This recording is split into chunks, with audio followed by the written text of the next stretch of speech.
According to the complaint, some liquidation documents contain defective receipts, unverifiable payees, and irregular documentation. These are not small accounting errors, Madam Chair. Hindi po ito biro. Again, this is not a joke.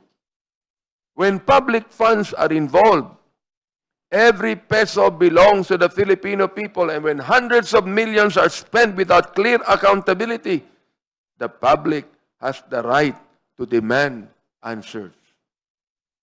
Madam Chair, that is not free money.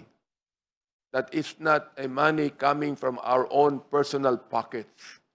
That is the money of the Filipino people. Di ba? The public money, akin nabanggit kahapon, is also a public trust. Kaya nga ang pangatlo, betrayal of public trust. This is one of the broadest grounds for impeachment in our Constitution. It refers to conduct that may not always fit nearly into criminal statutes, but nonetheless shows gross faithlessness to the public trust. And one allegation in this complaint is deeply troubling, Madam Chair and my dear colleagues. The Vice President publicly admitted that she had spoken to someone about killing the President, the First Lady, and the Speaker should something happen to her. Later, it was said that this merely was a joke. But let us be honest. Threatening the life of the head of a state is not something that can be brushed aside as humor, particularly if this was even stated by the second holder of the authority of the land. Hindi po ito biro. This is not a joke. This is not what a wife can say to the husband, papatayin kita sa loob ng kwarto. Madam Chair, when the second highest official in the land speaks of assassination, even conditionally, as said by Congresswoman Digamo, it shakes the foundation of public trust because leadership carries weight. Words from high office carry consequences. Tanungin natin ng ating mga kababayan, if you had a neighbor who worked as an employee in a government office and your neighbor posted a video saying he was planning to kill you, hahayaan mo lang ba? Or would you not want to report that person to his superiors and have him held accountable for his actions? Once again, gusto kong sabihin, hindi po ito biro at hindi po ito dapat magiging katawa-tawa sa lahat. This is not a joke.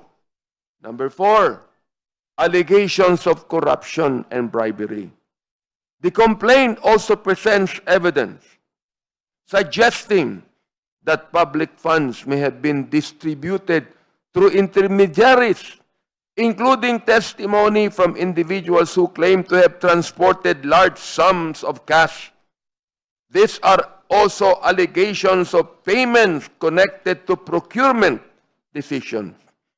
Now, whether these claims ultimately prove true is something that must be determined through evidence. But when sworn affidavits, audit findings, and documentary records raise serious questions about how public funds were handled, Congress cannot simply look away. Because the Constitution does not allow us to look away. Precisely why there is Congress in this country. It commands us to act. Now, some may ask, why impeachment? Why not leave this to the courts? The answer is simple, Madam Chair. Because impeachment is sui generis. It is unique. It stands alone. It is a unique constitutional process. Criminal courts determine guilt and punishment, but impeachment answers a different question. Is this official still fit to hold the trust of the Filipino people? That determination belongs to Congress.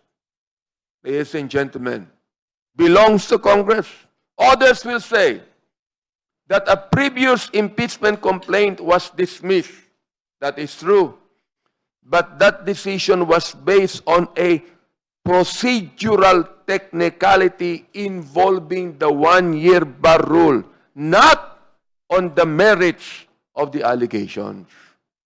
This complaint presents new evidence, including issues involving SALNs and unexplained wealth that have never been adjudicated.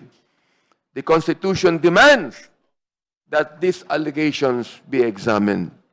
And finally, Madam Chair, my dear colleagues, some will say that this process is political. To that, I say, impeachment is indeed political in the sense that it is entrusted to elected representatives. But it is not partisan. It is political in the same way that democracy itself is political, Madam Chair, because it involves the people's right to hold their leaders accountable. Our duty here is simple.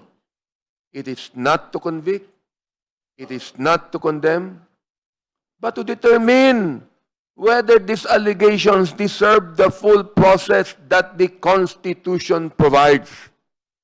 If we refuse even to examine them, we send a dangerous message that powerful officials can evade scrutiny simply by attacking the process.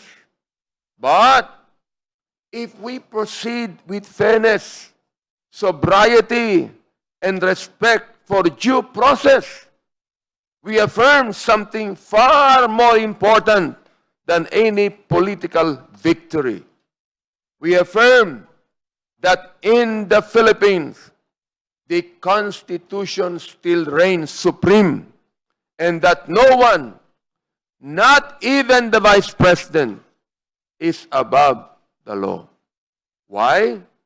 Because public office is both a public trust and a sacred trust. Uulitin ko po, Madam Chair, hindi po ito biro.